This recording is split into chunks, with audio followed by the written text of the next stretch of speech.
Hello दोस्तों, कैसे हैं आप सब लोग। आशा करती हूँ अच्छे होंगे। हमारी आज की कहानी का नाम है नापसंद। आज हलवे में काजू बादाम कम थे। मुझे तो पूरा हलवा मेवों से और घी से लबालब पसंद है। तो इस बात को जानती भी है रजनी, फिर भी आज कम घी और मेवे का बनाया है। लगता है सास बनते ही तेरे पर निकल आए। मेरी पसंद नापसंद को भी भूल रही है। राम सती जी ने आंखें बड़े करते हुए कहा, नहीं माँ जी, हलवा मैंने नहीं, आपकी पोत बहू रीना ने बनाया है। उसी ने कम मेवे डाले। मैंने उसे कहा भी माँ जी के लिए और मेवे डालो, पर उसने नहीं डाले। बोल रही थी कि इस उम्र में इतना घी और मेवे सिर्फ कोलेस्ट्रॉल बढ़ाते हैं। स्वाद के लिए खाना है तो कम में खाना सीखो। बहू रजनी हड़बड़ाते हुए बोली। राम सती जी को चैन नहीं था।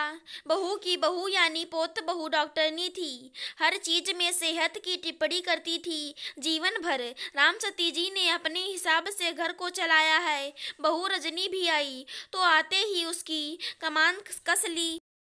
घर के तौर तरीकों से लेकर हर छोटी बड़ी चीज़ों को, पसंद नापसंद को वो अपनी निगरानी में रखकर सिखाती। उनकी शुरू से ही सोच थी कि बहू को और पोत बहू की कमान हमेशा वो अपने हाथों में रखेंगी।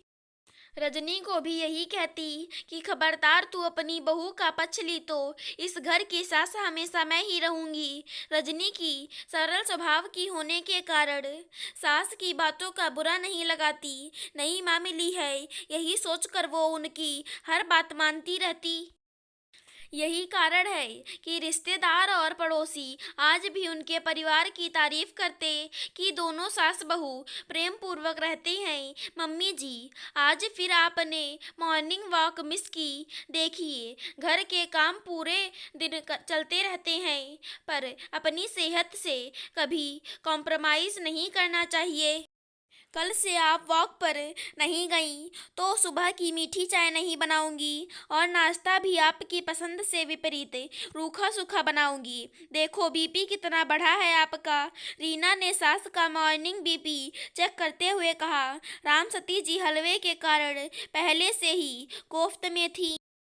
अब जब पोत बहू की और हिदायतें सुनी तो चिढ़ गई। बहू, तुम्हें घर में आए 2 महीने नहीं हुए और सास पर हुकूमत चला रही हो। ये मत भूलो वो सास है तुम्हारी और मैं तुम्हारी सास की सास हूँ। हमारे घर में ऐसा रूखा सूखा खाना कोई नहीं खाता है।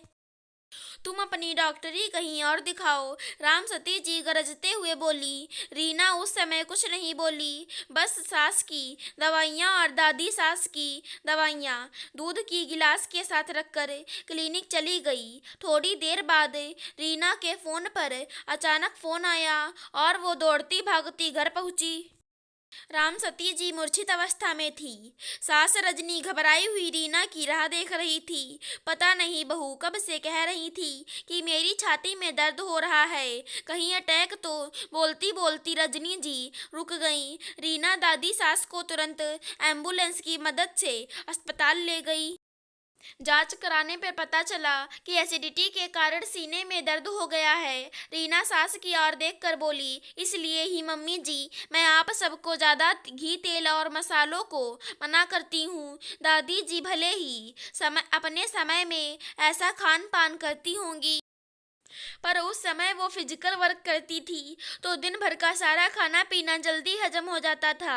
पर अब वो सारा दिन बिस्तर पर बैठे बैठे ये घी मसालों से लबालब खाएंगी तो यही हाल होगा। मेरी रोक टोक आपको बुरी लगती है मम्मी जी, पर मैं आप सबके अच्छे के लिए ही कहती हूँ।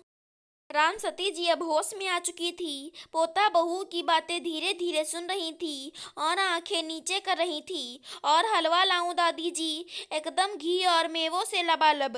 रीना के इतना कहते ही दादी सास ने चद्दर से मुंह ढक लिया और सोचने लगी। कहाँ तो वो बहू की बहू पर कमान कसने का सोच रही थी, अब कहाँ मुझे इसी डॉक्टरनी की हिदायतों में जीवन भर दिनचर्या करनी होगी। धीरे धीरे राम सती जी को रीना की सलाह मशवरा से फायदा होने लगा।